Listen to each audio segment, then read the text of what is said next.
Magandang hapon mga parikoy. Dito na ulit tayo dito sa tapat ng Tahaw.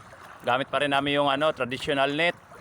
Mata na ang mata ay may 9, may 7.5 at saka 7 at saka 8. Ngayon medyo masama ang panahon mga parikoy.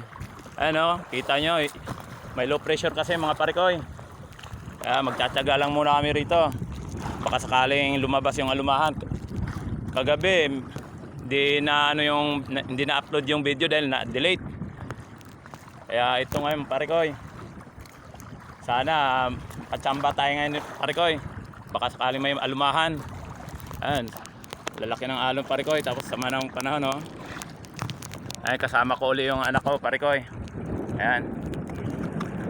Ayan. Sama ng mga parikoy.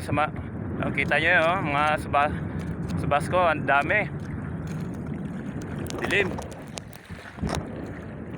Abang-abang na lang mga parikoy.